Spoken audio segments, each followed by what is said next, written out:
Okay, we are live. So, hello everyone. I am Sheikh Rahman from Young Titans platform, and we are broadcasting it to U Next Leadership website, Facebook website. And just to get started, just a very quick introduction and understanding of what YTP means. Let me share the screen so we can get started, and then we'll get started with our discussion. Just to let you know what is YTP. YTP is a platform where young graduates are coming in, an entrepreneur join after their college graduation or when they are in the workforce to propel their career, get inspired, and become a part of a thriving community. If you're not a part of it, you're missing out. Please share this live or recording to your friends, family, and others, like our page, subscribe our channel, and please send us live questions in the Facebook comments. And you can also send email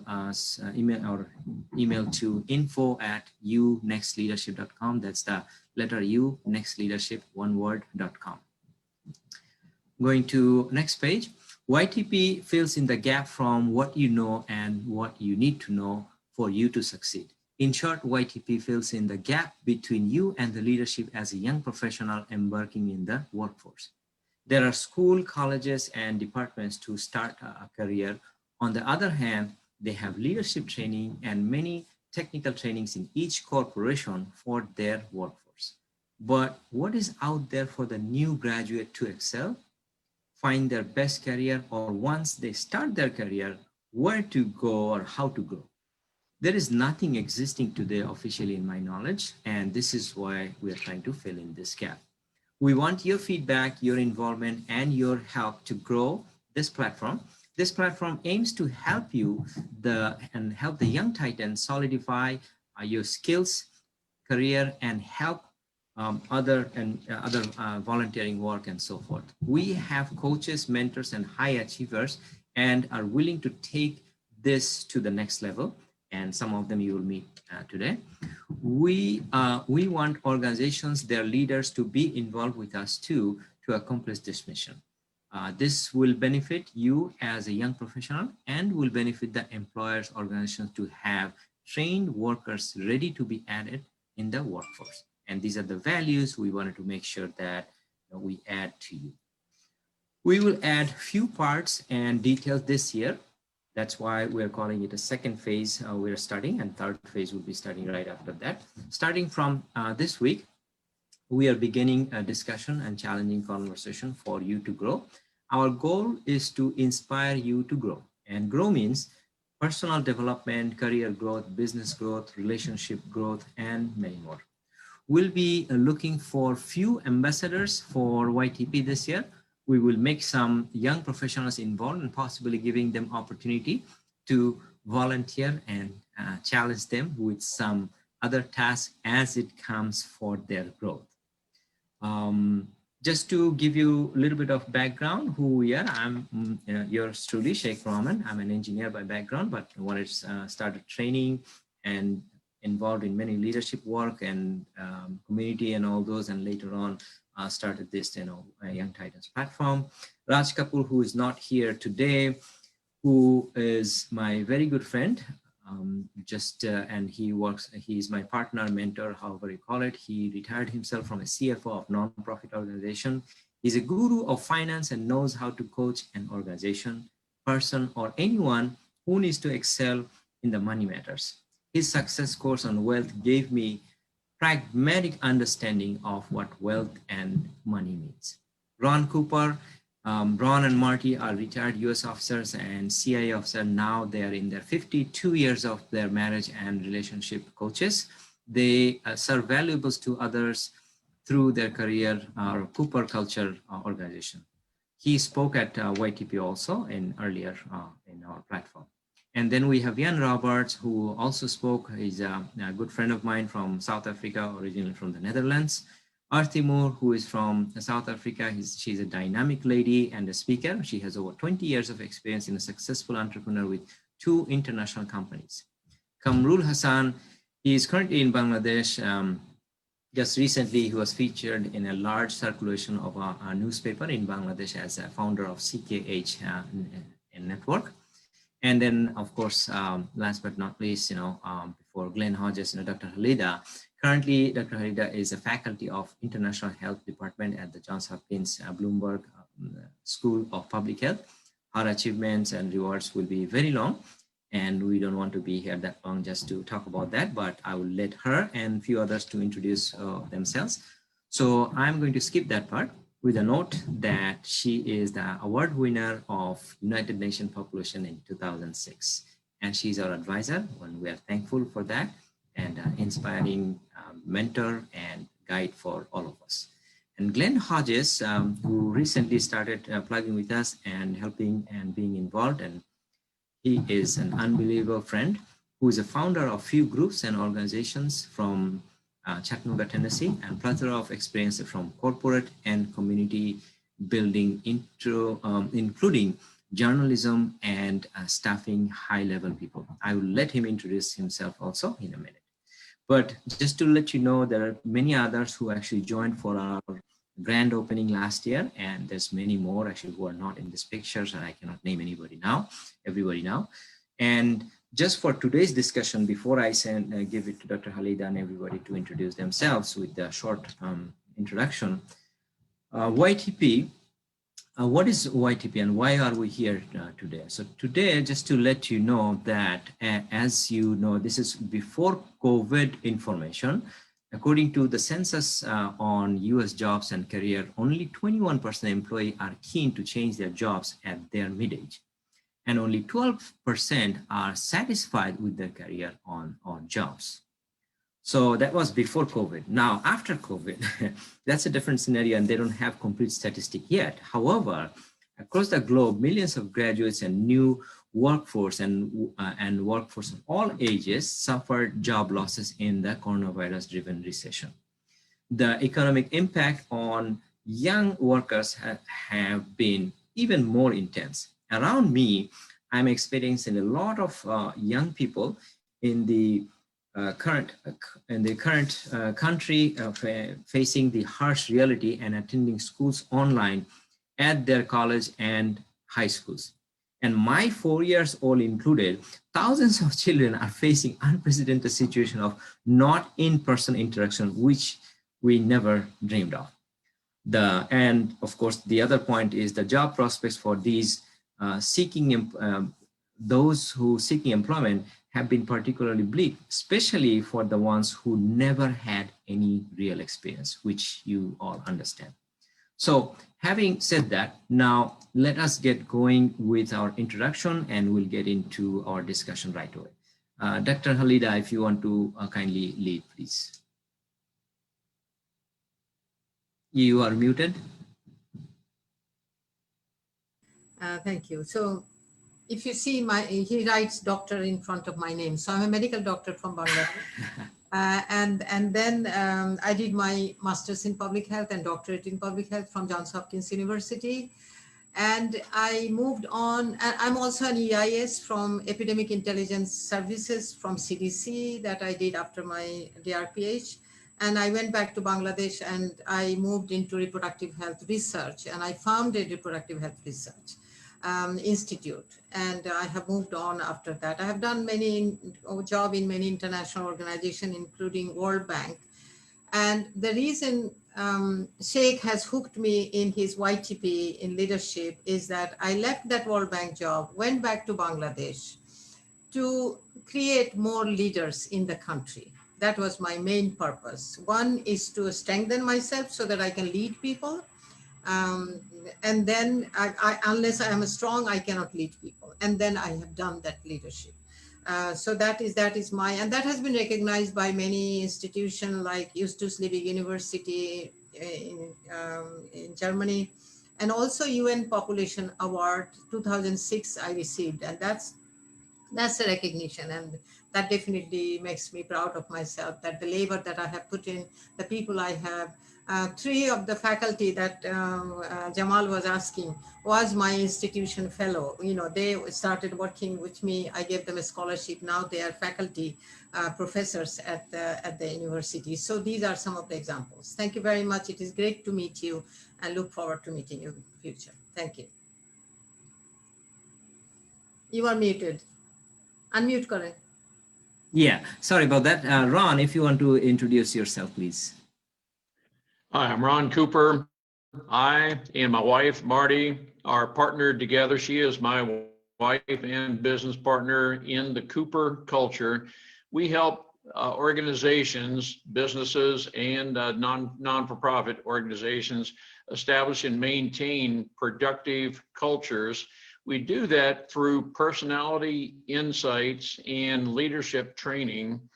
And a productive culture is one in which the people feel they belong to the culture, they respect each other, they know each other's strengths. And so it is a matter of capitalizing on each of our strengths while also employing the leadership principles that keep an organization running well together. So we help the young titans to adapt to and establish these type cultures. So thank you. Thank you, Ron. Glenn Hodges. Glenn, if you can introduce yourself, please. You're muted. Thank you, Sheikh. It's a pleasure to be with you today. Yeah, thank you. This is a COVID time, so we have to get used to this mute unmute thing a lot. So. Well, anyway, I'm Glenn Hodges. I'm referred to as the results coach. I help people just like you get unstuck and accomplish goals that many would classify as impossible. I use candor, I use humor, and I use a ton of real life experiences in working with my clients. I basically help people to become the best version of themselves, thus helping to make the world a better place in which to live. Thank you very much. Wonderful. Thank you, Glenn. Next, we have Russell Ali. Mr. Russell Ali, if you can please introduce yourself. Apologies, this is Russell Ali. Good morning, everyone. Well, actually, good afternoon. I am, as a trade, I am a program manager for the government as a consultant.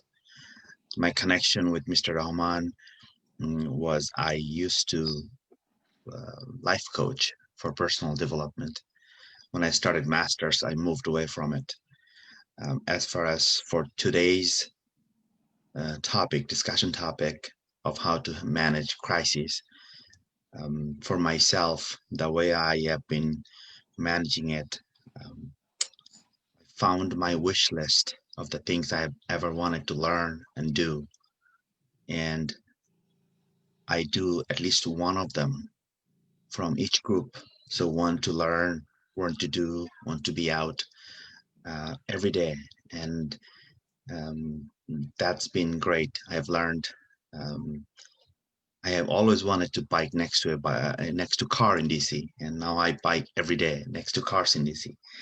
I always wanted to skate. I've never done that before. Now I can skate. I can ice skate as well. I have always wanted to ride with my left hand.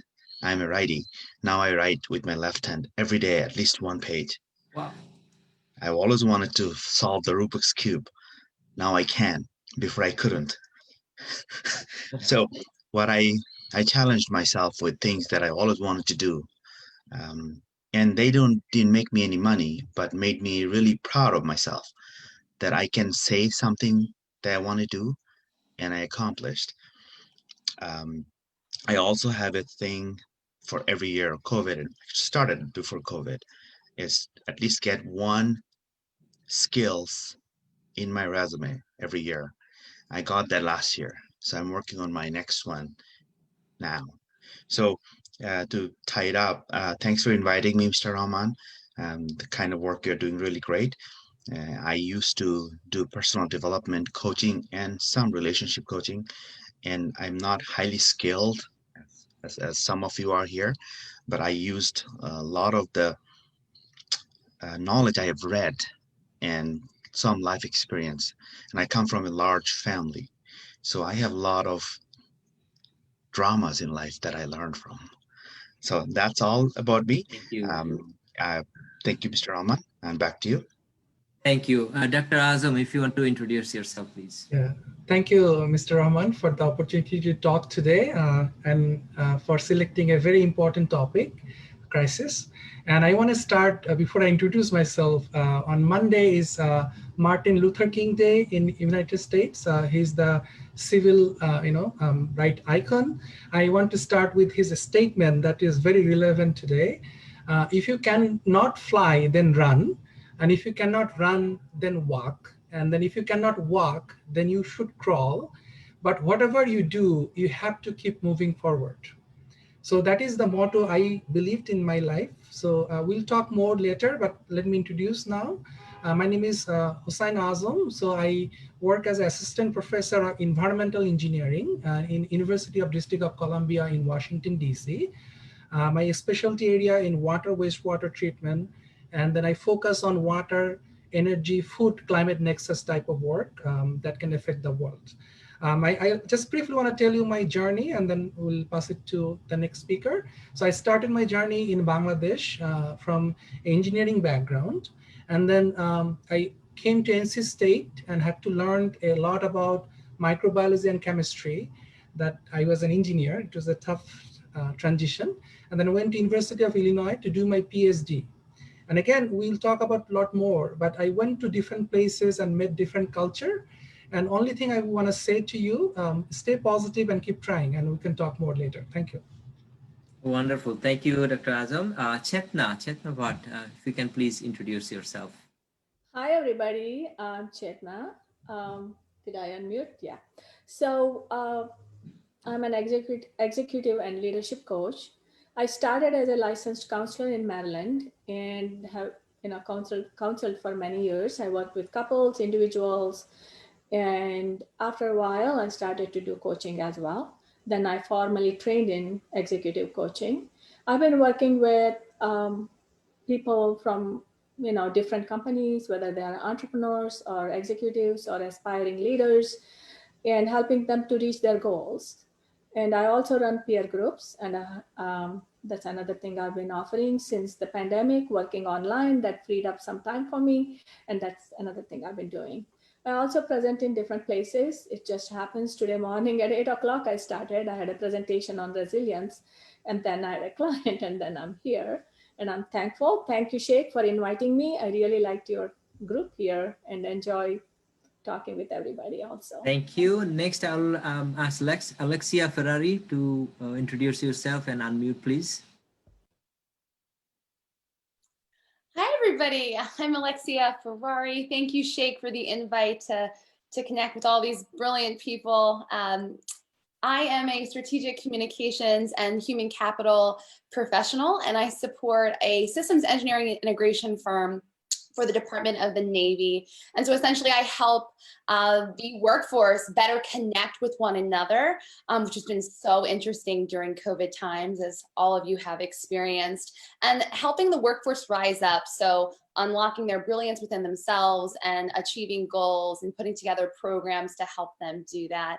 And I have started a talent development company called Ferrari Factor, which essentially helps professionals do just that, specifically with professional branding. So helping individuals to land the job of their dreams and or create it. So speaking to the entrepreneur who has just a burning desire to create something and to get it out into the world.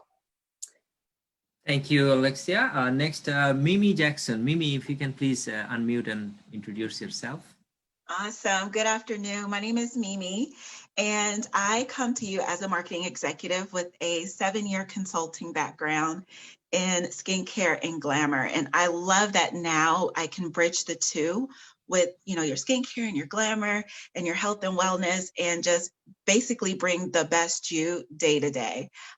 So I am, specializing in that field. And I just truly believe that, when you feel good, you can show up different every day when you look good, whether, it's just your skin, if you're not a glam girl, or, if you're a male and you just kind of have some skincare concerns, things like that. Just how you show up sometimes just depends on how you're feeling internally. And then that obviously shows up in your day to day. So I am happy to be a part of this panel. Thanks for letting me join the group. Well, thank you, Mimi. And that to confirm, yeah, I'm glad that, I kind of got ready a little bit to be in front of it. So hopefully, your statements, everything, I'm qualified for that, I'm looking okay and stuff with, even it's COVID time, we're inside, we could be in pajamas and stuff. But anyway, let's move on. Next, Kevin Johnson, if you can please unmute and introduce yourself. Thank you for joining. Yes, thank you for the invitation as well. Hello, everybody. Kevin Wayne Johnson. I've recently retired from the federal government as a mid-level and senior level leader, 34 years of total service. And I discovered my passion and the core of who I am during my career, and that is to develop the current and next generation of leaders. So about 2.5 years ago, I stood up my firm, the Johnson Leadership Group, where I serve as the Chief Executive Officer.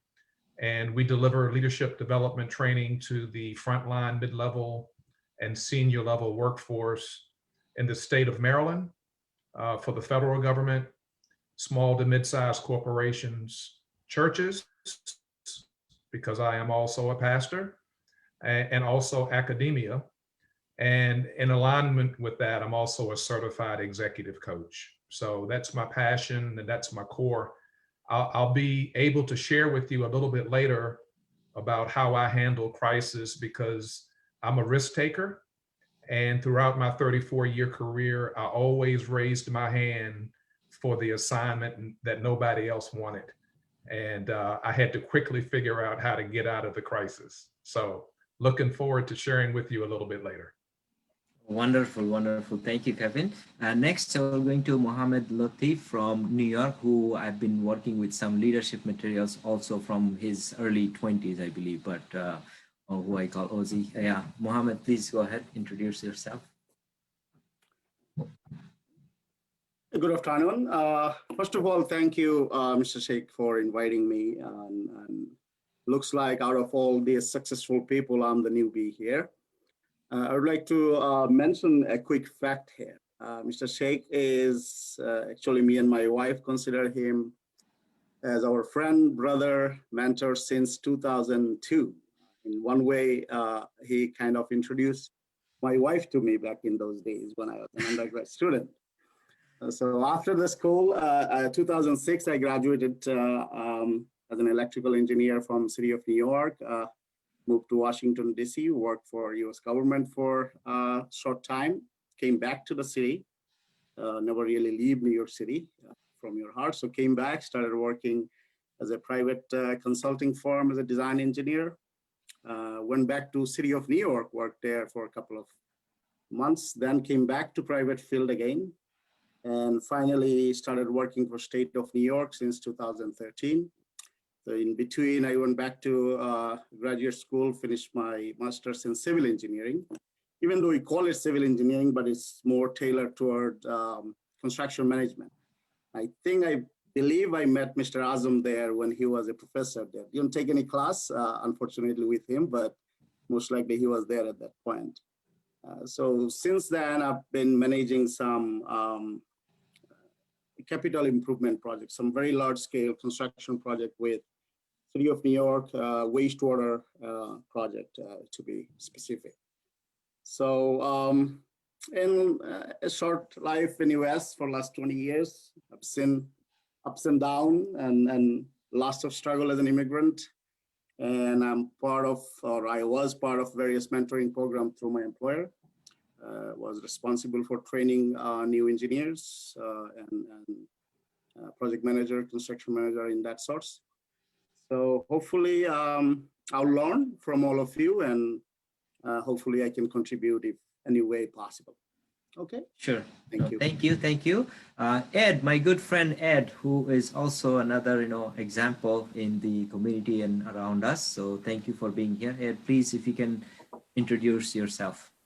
Sure. Thank you so much for having me. It's really great to be here with all of you. There's still more. It's afternoon. Good afternoon to some of you. Good morning to others in different time zones. My name is Ed Reed, and it's for me. I'm a guy on a mission to equip and empower as many people as I can during that limited time span that I have to be here. And so I do that in a number of ways. I work in the school system. I've been doing that probably the last 23 years. I'm an entrepreneur. I've been equipping and empowering people for probably over 30 years. And it's what I value the most is the potential of the human spirit. And so being able, whether it's working with a young person or working with folks who are adults, working with those who are very seasoned and seniored, is that being able to help people see the potential within themselves and then to develop that potential, because a lot of times people get stuck. And what I do in my work is that I'm able to look at things from a different perspective with a combination of experience where I've worked in small business, I've worked in sales and Fortune 500. I have a background in mental health. And so the combination of my background in mental health and my background in business, organizational development, it allows me to look at things from different perspectives. And so my primary focus is really developing people of all ages and helping to strengthen organizations with a focus on how you can maximize your human capital. So I look forward to diving in with you and share some other things with you as we talk about helping our future leaders. Thank you, Ed. So we have two people left to introduce, Dr. Jamal and Jeff Avilis. So let's go to Dr. Jamal first, please. Dr. Jamal, then if you can. Okay, good afternoon, everybody. Actually, let me tell you briefly, I was talking with you actually. I grew up in Bangladesh, and then I graduated my bachelor's and master's from University of Dhaka, and then I moved to Japan to get my higher education and PhD from Osaka University. Then I moved here in USA back in '99, and then end up as a postdoctoral fellow at Wayne State University. Then after that, I moved in Maryland, University of Maryland, and then moved to different places, colleges I was teaching, and then end up with Cooper State University. So back in 2005. So when I joined back in 2005, it was a college. There was no research in that university. So I established a center back in 2007. And then another few years later, we have a new Science and Technology Center that is built by State. It's a $120 million center. So, and then we got different sophisticated instrumentation. And then after that, I became a full professor and also the founding director for that center. So our goal is to actually, that Mr. Rahman is doing, to build up K-12 students, especially high school student. They're coming in summertime, take the training in our center, research different chemistry or biology or nanotechnology in recently, booming subject, energy related research, solar cell or biomaterials, this kind of things. They got a little bit hands-on for experience to go to the college level. That is, we are doing last few years.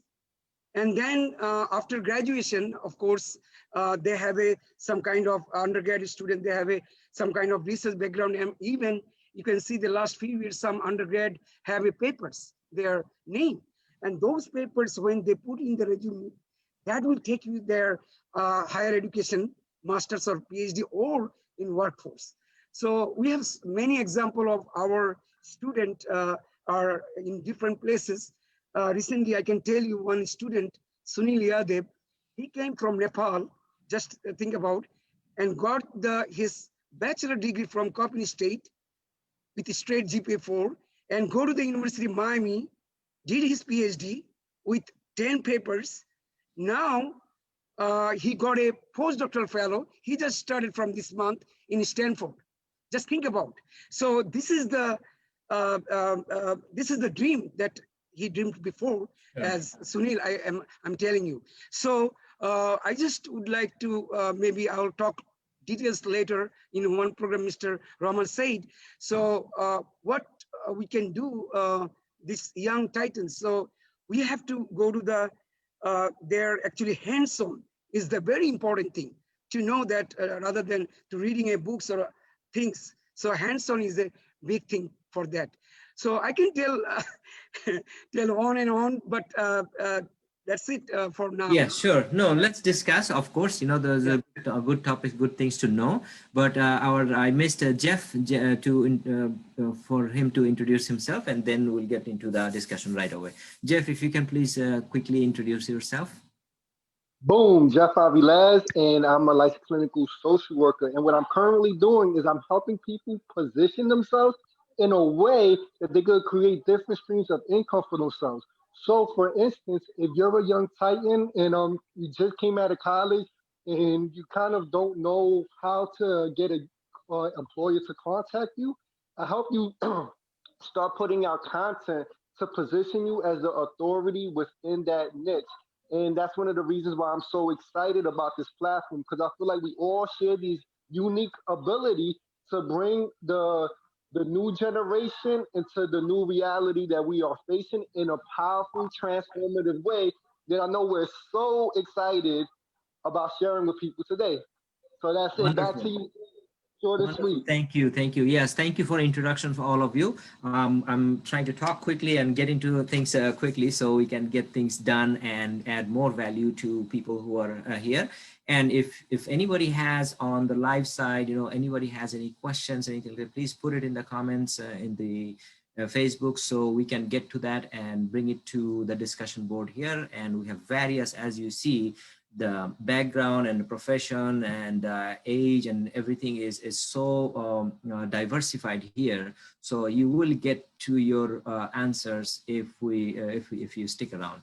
But in the interest of time, what we'll do, any one or two questions that we'll pick, and we'll go over that, and within 4 minutes, we'll go to the next one. So try to capture some of the answers and some of the things as quick as possible to make it more value addition for others and make it more thrilling and exciting. So, but jump in where you can. The first question I have, just to get started, of course, you jump in however you can, that how was your life in 2020 and what changed in your work life and career life in 2020?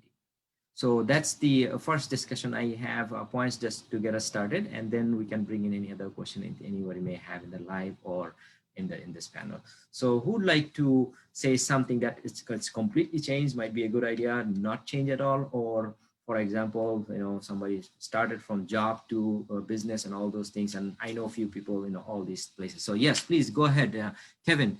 Okay, so I'll just kind of kick it off by sharing with people that being flexible and being adaptable and recognizing and acknowledging your current situation is very, very key for us to be successful. Leaders are in the business of serving others. So what happened to me in 2020 was for me to take a look at how I can better serve my clients, my customers, my family, my friends. And so instead of being available in person to deliver coaching services and leadership development training, I had to be flexible enough to learn how to be adept and professional and relevant in a virtual environment. And so I sought additional certifications in that space. I learned 5 different technology platforms so that I can continue to serve those who are within my sphere of influence. That's really what 2020 was all about. And in essence, I was able to stay ahead of the crisis because people still need to be developed. They still need to be trained.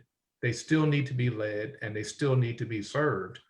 And if we can't do it in person, but we have to do it virtually, then we as leaders need to learn what that means and to make ourselves available. So that pretty much synopsizes what my 2020 was all about.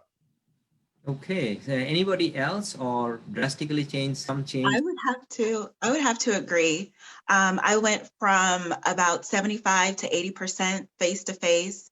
And, you know, that's really like a lot of what I did, how I did my business, to having to embrace, like I was on social media, but really wasn't like into it like I am now, you know, posting consistently, having good content, being able to serve like my audience and show them, you know, what I have to offer, things like that. And I shifted also from being a skincare glam consultant only to now bringing that health and wellness part of it. And it was the journey that I had to take for myself personally, so I can speak not just from a personal experience, but also, you know, share others' experience and just kind of combine and bridge both of those. And I think just embracing that and being adaptable has definitely allowed me to continue to be successful. So it was a shift. It was kind of a lot at once, but you know, now it's like I've got my groove. I know how to work and turn it off, and then, you know, do other things, and then still stay in contact with my family and my friends and all of that, you know, all at the same time, and still like running a successful business. So it was a journey, but I'm glad, you know, I embraced it. I'm going to jump in real quick here. So Kevin and Mimi, I think you're so right. You hit it right on the head there. Adaptability. I think that's what 2020 was all about. You know, how can you take how you are serving, how you are providing value, and adapt to the environment that we've been given. And so from the corporate side, if you're already in your job and you're not trying to look for one at the moment, I think you had to get really creative in how you provide your value. So if you are supporting from your home every single day, and so we're a contracting firm, so we're interacting with our clients on the government side, and a face-to-face is a big part of how we serve them, right? Every single day. So we had to learn new ways to connect and communicate and do it effectively. And I think that the younger generation actually had an edge in this environment. Why? Because they are already every single day connecting and communicating virtually. Okay, I would say that the majority of that generation likes to text rather than be on the phone. They know how to do it quickly. We're using probably, I think at one time, if I open my phone, I probably have 10 different conversations going on in 10 different unique platforms. And I'm just being honest. So I think that the millennial generation had a really unique opportunity to be teachers in this moment, to help the workforce and the leaders of their workforce like understand like how to best connect and communicate. We learned a lot about how to do it in different ways. How do we use Zoom, right? How many times did people teach us like how to do it? I mean, for some of us, it's an everyday thing, but for others, like it had to be a teaching moment. And then the other point I wanted to make is all about being known. Kevin, you said a couple of things that really jumped out to me. You were constantly learning how to be better, right? You got different certifications. And so for the person that maybe you lost a job during 2020, or you were in a job transition period, this is the time where you have to go inside and you have to figure out, how am I unique? What is my unique value proposition so I can best serve? And then with Mimi, right? Like you had to show up in that way. You had to show up with your unique value proposition, and you got to do it online. And the cool thing about online is that it gives you a tremendous opportunity to be known. And that's really, you know, I think where we can, you know, reach the masses and do it in a really impactful way. That is absolutely true. Actually, Jilubai, can I add a quick point here, if you allow? Please. So as I mentioned in my introduction, that I'm in the construction field. So you can imagine that we are pretty much 100% on-site activity. So we needed to revamp our entire program. So luckily, our construction was paused for 2 months due to New York State executive situation there. So we had that 2-month period to rebound. And all previous 4 speakers says that adaptability was the key. And unfortunately, some of our field guys, they're near to retirement. They couldn't keep up with those changes, and they just went for retirement, just 2 year early, 3 year early. They say, okay, we can't keep up with this thing. Let's just retire. And working in the field, I lost one of my field engineer due to the COVID situation. So that also put some dent on the mindset in terms of adopting this new thing. So most likely all of you guys had some working remotely environment or experience prior, but when you are dealing with construction folks, construction activity, and guys like us, a little bit of from the executive side of the construction, it was tough. It was tough. It was a life-changing event for a lot of us, but people who were able to adapt this quickly were able to navigate and make it through. And we're still struggling. There's a lot of folks are still struggling to adapt to the new software, new technology, how to manage construction. So this is new, and we are still learning in our field. And it was tough to motivate people who spend their entire life working inside, and all of a sudden they can only do certain things. And production in terms of actual production and construction speed and spending, it was heavily impacted. You cannot do what you used to do before because of all the safe distance and physical distance rules and stuff. So it may be a little different than other folks, but I'm bringing no, definitely this is important topic actually. No, this is important topic. That is the point why we are here. Just moving on with the time thing we have, a few minutes in the same discussion. So moving on a little bit, what will change in your life and work and career in 2021 and going forward? And what have you noticed for young generation facing COVID-19, which Alexia kind of touched on it. But if there's something that you have experienced, seen, helped somebody, or what you think for sure it's going to change your life. If I may. Oh, go ahead. I'll go right after you.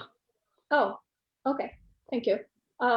Yes, I had to pivot just like everybody mentioned and adapt from in-person to online, which I wanted to do. It worked out well for me in that way. But with my work, what I've noticed, all parts of situations.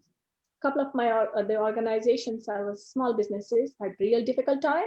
And I noticed I did a lot of pro bono work. I still do some.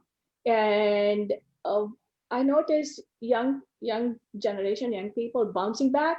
I have noticed one thing I want to say, with any loss, any change, there is grief. And there are emotions, there is anxiety, there is slight depression. All of that can happen. You just have to know it and work through it, because it is part of it's a part of the process. Because there is some grief of loss of something, right? So we cannot just say, oh, I'm not going to even think about it, but when we're feeling it all the time or sometimes or anytime. So some people I worked with, real resilient, tenacity is there. So they worked through it, made some changes. For example, one person who was in a managerial position, but that particular business was almost folding, but didn't. Now they're back up again. But in the meantime, he looked at what are his strengths. Marketing, leadership, this young man has a lot of different strengths he could utilize. So what he did, of course, applied for all the government help and everything. And also looked at what can I do in this situation right now. So ended up taking a temporary job, worked there, learned a lot in terms of it's Instacart, right? Kind of stuff. So learned a lot. And then next thing you know, he's starting something of his own too. Now going forward, he will be still working in this place. Then he has something that his own he has started and working on it. Very hardworking young man. So something like that is very energizing to see. But I do understand it has been very difficult for youngsters who are just graduating and trying to figure out where they're going from where they are. And some people I've noticed applied to grad school. So this is the time I want to do whatever I can to get to where I want to. That's something that some people have noticed doing. Some people have pivoted to find something else to do. And some people are trying to figure out where they want to go. So it's everywhere I've noticed in my experience, but I have noticed a lot of resiliency from younger generation and trying to work. So I would say, do not give up. Look at everything has different angles. Right now you're looking at this, you're seeing just this part, turn it around, you see another side of it. So every situation, look at it, see what I'm thinking about, what am I feeling about it? How do I want to see it? And what can I do about it? So the answers will come to you. And you can, if you want, you can work with a professional, or you can work with someone as a, you can find a mentor, someone to help you through that. No, that's absolutely, yeah. Jeff, you wanted to say something too, I think. Yeah, I wanted to say one of the difficult things for me has been, and it has been for also various other parents, is homeschooling. It's been very difficult, when you have young ones and you have to monitor them while they're going to school. So I know this is something that I've had to really transform my life around, and I'm sure plenty of other people have had to do, but kind of getting with the theme that Chickna just shared is all about looking at it through different angles. And one of the angles that I've noticed about this is as I've been taking a more hands-on approach with my children's schooling, I've been able to kind of understand where are their weaknesses and where are their strengths. And I've been able to tailor a plan in a way that I don't feel like the school system would have been able to help my child out.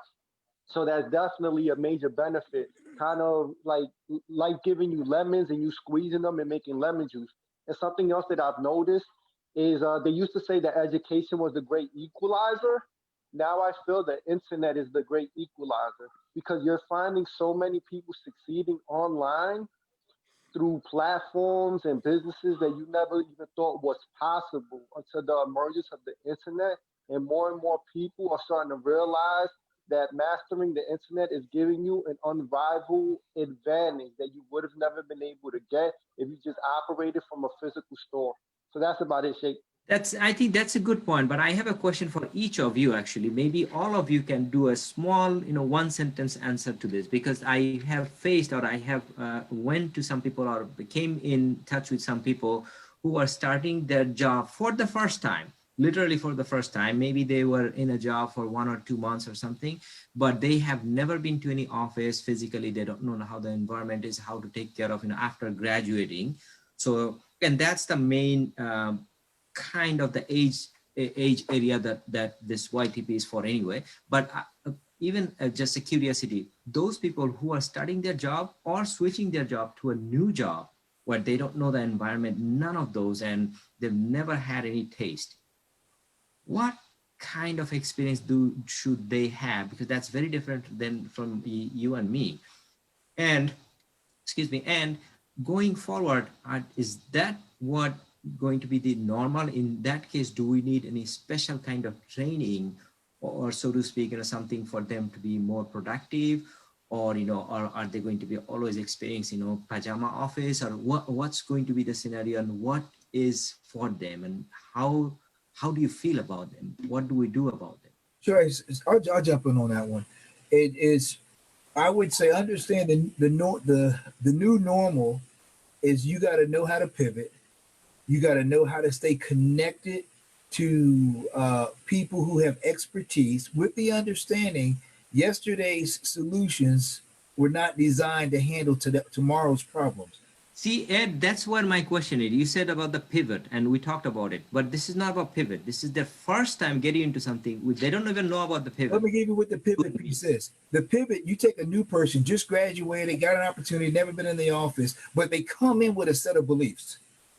And sometimes they have to pivot from their set of beliefs that they thought, all the theory that they learned in school didn't prepare them for the unexpected that no one thought they would enter into. So if you don't know how to pivot from certain beliefs and assumptions, you can find yourself locked into working in a way because the expectations that you had don't meet the situation that you're in. So you got to pivot. You got to know how to move real quick. And so the way you learn how to pivot, stay connected to mentors, understand the terrain that you're getting ready to go in before you step into it. And then last one is great. There's so much information. We can suffer from information overload, but we have to be able to sift through the information and answer the question, what can I apply from what I'm hearing and learning to advance where I'm trying to go? Because sometimes you have to unplug and look at what is the application and then apply it.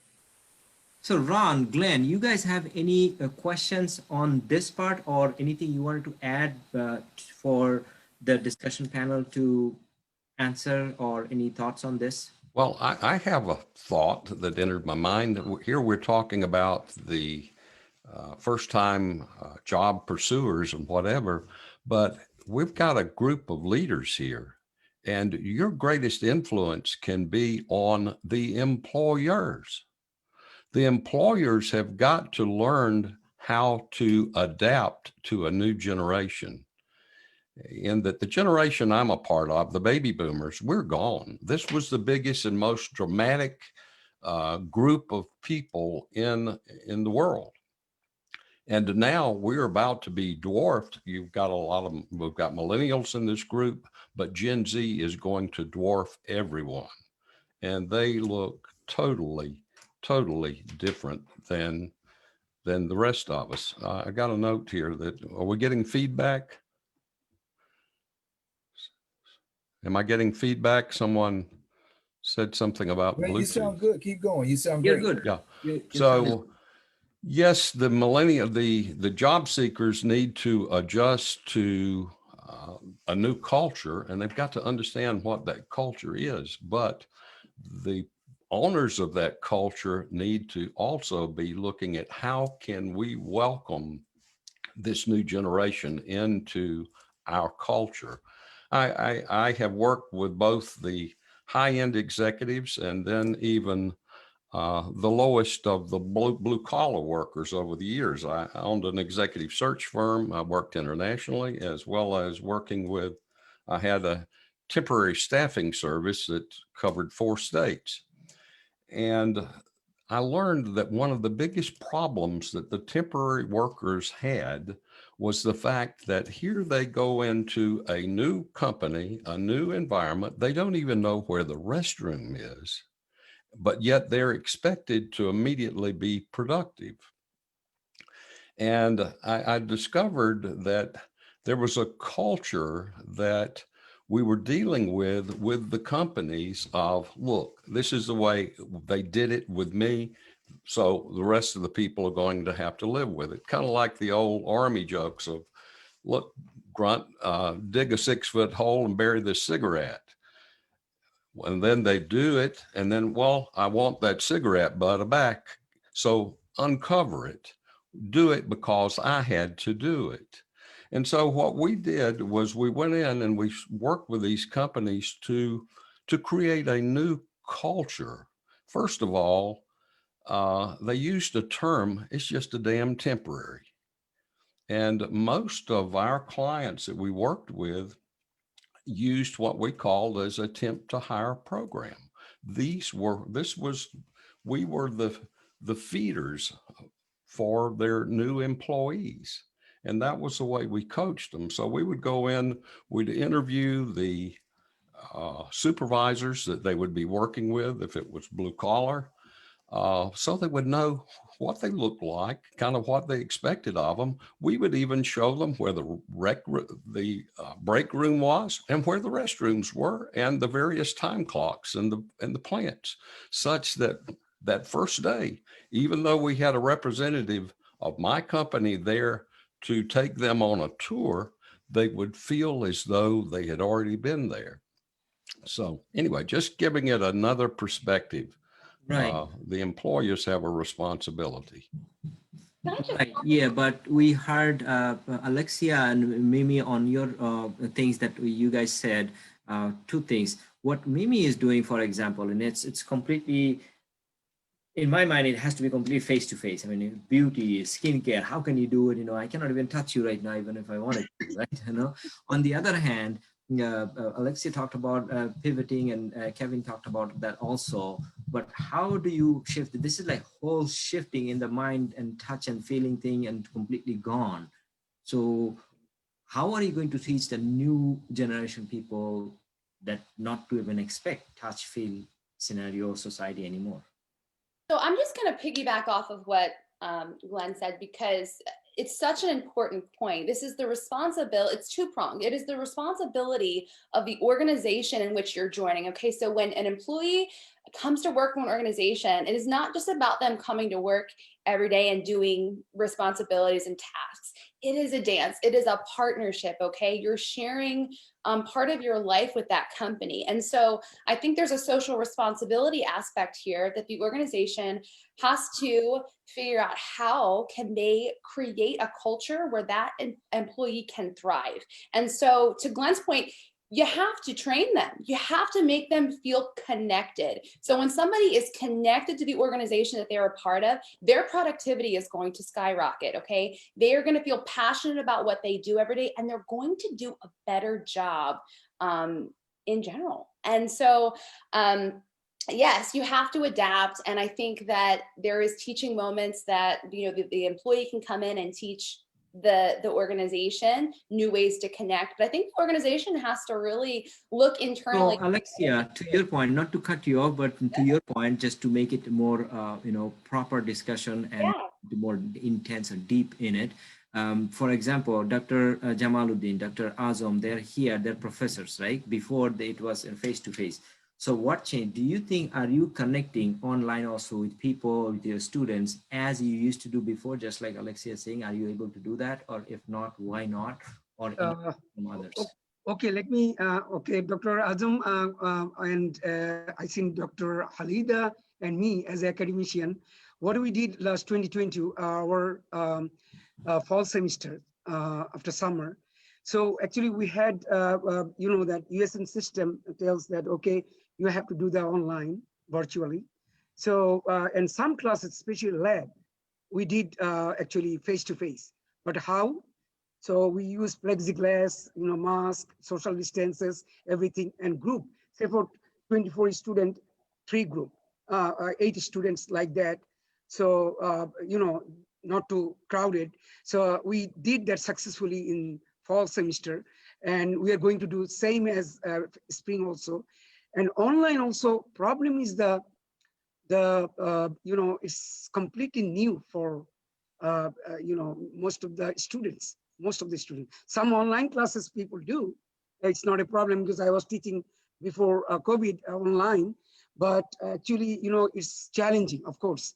Like other, you guys are some works in different job place or workforce, but in the case of our situation is one thing. Yesterday we had a meeting, I mean department meeting. We saw that our enrollment is going down. It's effective for all USM colleges and schools. That is also one thing because students are in collection. Some of them have no job. So you know that. So this kind of things are going on also. So Dr. Azam or Dr. Halida can add something. Halida, you wanna? Yeah, I just want to add that whatever lectures was going on from our Center for Human Nutrition in the International Health Department is mostly virtual. I mean, all classes, Hopkins say no, nothing face-to-face, all virtual. So that was a school's stand because they were so much involved in COVID research and making statements and all these things. So they were very strict, and the whole administration and the dean and sub-dean and all those. So it was only the lab people who are involved in COVID laboratory activities. They had to take a special permission. They had to take a special ID card to enter. And they had a different kind of regimentation in terms of COVID test and all these things. But those who are non-laboratory type of non-in-person activities, they were all remote. But a lot of things were going on. A lot of letters were coming out from dean of different aspects. There was mental health sessions because people are at home, people have various kind of challenges. So I was facilitating 2 of the lectures on mental health, you know, have people together and then discuss all of those, and also other lab facilitation. So they tried to make it as remotely managed possible and very less in person. So that was the same on your point, Dr. Azam, if you can say that, and Alexia was saying, you know, connecting. This is all about connection, right? We have some leadership coaches and some coaches and executive coaches. At the very end, it's all about connecting with each other and human being. That's all, you know, yes. yes. All about. Yes. So in that case, to that point and to Alexia's point, how are you able to connect with your students as good or better or worse as compared to before? What is so? So let me quickly tell you a couple of things. So connection at a different level. So we used to not share our cell phone number. Now everybody knows my cell phone number. I ask them to text me if you don't get it, okay? I open my time 24 hours. But the commitment to our students, remember, student success is our teacher success. So that actually really motivated all the teachers to come up front and do this way. But I want to make sure, Mr. Rahman, that the other YTP also get some out of our experience. So I must say everything is going in the world in terms of topics, but in a different way. So let me give you an example. Career fair is going on. So you must sign up, but it's online career fair is a different way. All the conferences going on, all the networking event in the conferences are going on. So please sign up, but in a different way, right? Say, if you were part of a team before, okay, you can reach out to your team, and even you are getting a job, if you're not getting a job, right? If you are valuable in the team, other people will value you and hire you. I did the same. And also in terms of like a design competition, all of this could be done at this moment. What I'm trying to say, that we as a teacher are doing a lot of things, but you guys are the smartest generation of our life, I must say. And you have a lot more potential to overcome this crisis. And so I just want to make sure, Mr. Rahman, that our experience also benefit them. So what I must say, they came along and the communication became different, but I think is much better in a way. So I can add later, but we don't have a lot of time. But yeah, I really think we have about 10 minutes or so, but it's a great, and there are some questions that came online. I didn't understand. If I decipher it, I'll let you know. But yeah, Mohammed, if you wanted to say something, go ahead, please. You're mute. Yeah, I just want to add a quick thing, as Glenn said, that it has to come from organization. So I was part of an organization where we have a strong mentorship program. So not everybody need mentoring, and not everybody will be a mentor. So what we did, that the mentor and mentee must spend 5 hours together. So the mentor knows that, okay, the hour that I'm going to spend, I don't have to do my own thing. I can fully dedicate that 5 hours to the new person. So it's only a small group of people coming in every year as a newbie. And then if the organization spend the time and give the incentive to the senior guys, okay, that 5 hours is dedicated to that person. I think that's the only way you can get like better benefit as an organization, as I say. And I just wanted to add, I mean, sure, the employer has to play a major role. No, absolutely, absolutely. New folks and assign the right, mentor to those mentees. And Mr. Rahman, 10 seconds, can I take 10 seconds? 10 yes. seconds just. So specifically for the new generation, I would say, sign up to LinkedIn, okay? And start looking for jobs if you're unemployed. And if you're waiting for a job, please sign up to Coursera or EDX, where you can get a new learning tools that can use it in your next job. So nothing stops. Keep crawling, okay? Like I said at the beginning, Martin Luther King said before. Thank you. Right, yeah. So going back to Ron and Kevin, you guys are doing a lot of online training, and I know Kevin has been doing it tremendously last year and this year. So from your end, anything changed, or what the new generation, what would you say to somebody who is, graduating this year? And I met a couple of people who postponed their schooling by a year or so because the school gave them the choice of not going to school, just because they're afraid, they are not willing to go to colleges online. So there are lots of examples like that. So all these people, how do you handle it, and what do you tell to them? Well, it's a really, really good question, and thank you for the opportunity. I'm living it right here in my home. My middle son is a graduate student at the University of South Carolina, and he had the option to go to campus, but he had the option to also study online, and he chose the latter. But the advice that I gave him and the counsel that I gave him and all of the students that I work with is make sure that we always remember that life is relational. Maintain your relationships. And the way that you do that, of course, is in person. But now that we're in the pandemic, You can maintain the relationships by, I heard the mention about LinkedIn, which is very powerful. Utilize technology in a way where you're always in a posture where you're serving other people, because everything that we do is relational. And there's ways to do that in both environments, but I'm actually living it. I'm giving him advice and counsel almost every day. They just started their new semester last week at the University of South Carolina. I check in with him.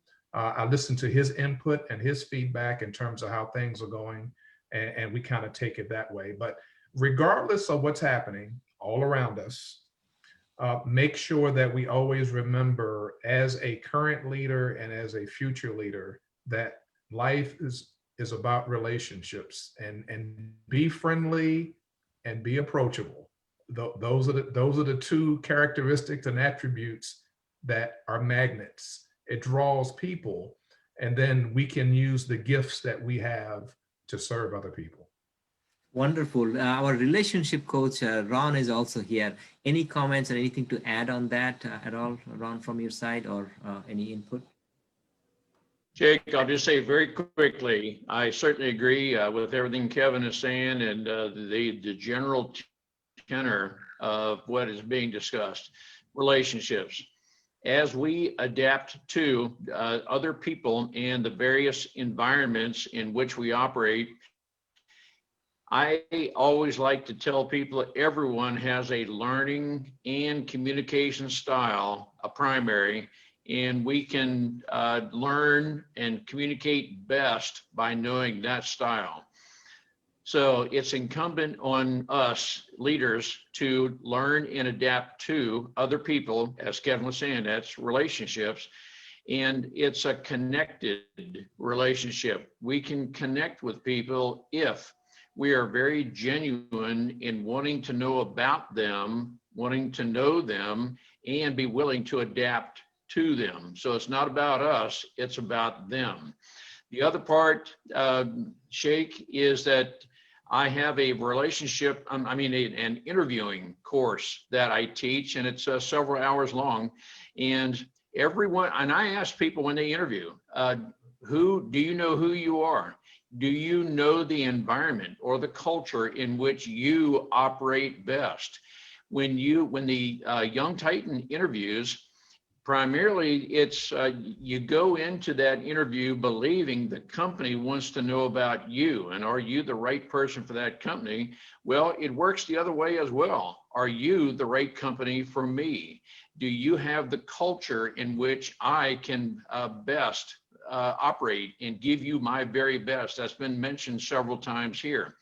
I tell every young Titan that when they are interviewing, they have the right to turn down the company with whom they're interviewing by saying, no, I don't think you would be the right company for me. I spoke with an individual last night who stayed with the company for only 1 week because they do not have the right culture and the environment in which that person can function best.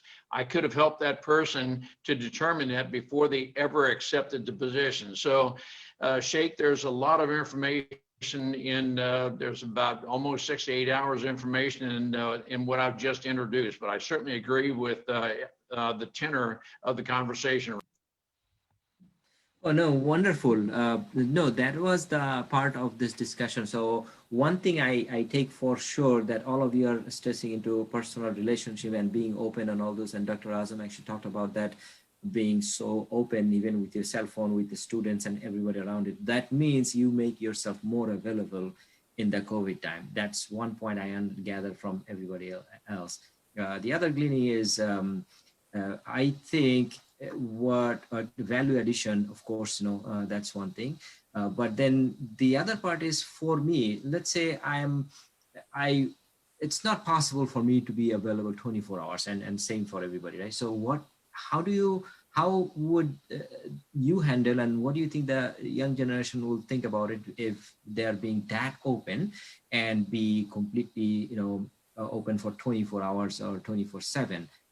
how can you handle that? The other day I remember I got a text from Dr. Halida, and I didn't see it until late in the night or in the morning. I'm like, oh shucks, I missed it or something like that. But I'm just thinking, sometimes you feel guilty, bad, or sometimes you cannot be, and all this, that can happen. So how are they going to handle it, and how do you handle it? Can I respond to that? Yes. I was thinking of sharing. We are pretty senior. We have managed many programs and projects, and we have younger brothers and sisters, and then field workers, and many, you can see a big spread. What I do sometimes, just to maintain the relationship, in the LinkedIn, you have professionals. So LinkedIn will tell you he is having 3 years completed, and the birthday and all those things. So if you take a little bit of time and then congratulate them, little bit of time and say birthday, they feel great. They feel so elated. Oh, Halida madam remembers me. So even sitting in these times, you can have that communication and inspire people. People lost their job, projects ended. And you say, okay, have you tried that? Have you tried that? So some kind of remote connection, remote encouragement, remote mentoring is from your own. I mean, sometimes you feel, oh, we are senior, we are going to write to that junior person. No, you do not have to think that class. You are the mentor. You just think that I am mentor, even if somebody doesn't think. So you keep inspiring people. You keep connecting people. You send out your all day photos where people get involved and they say, yes, ma'am. And that was lovely time that we had. So some of those things can make people happy, because your 2 seconds time can make 10 people happier at the same time. Some of those things are very important. At least I felt great during this 2020 COVID time. And I'm a human person. I need people around me to have, to live. I need their energy to live. So sitting in this isolation, I could gather the energy. This is the way, one of the many ways of doing that. Thank you. Oh, wonderful. Yeah. If I could add one thing, because I've seen it happen so many times with young people, but I've also seen mature workers make the same mistake. They have maybe sent out some resumes, applied for some jobs, and nothing happened. And then they get the bright idea, I'm going to resign from my current position so I can devote full time to my career search. That is absolutely career suicide. And I've seen it happen so many times. So as we've discussed here today, life is full of adversities. It's a matter of how we choose to approach it. And I think maybe last week I mentioned a quote I like very, very much. The pessimist complains about the wind, the optimist assumes it will change, and the leader adjusts the sails. So this has been a time for us to all adjust the sails. So if you've made the decision to go with a company, stay with that company. It could be that there's one individual in that company that you're letting influence the culture of that company. So it's an incorrect assessment on the part of the candidate or the employee.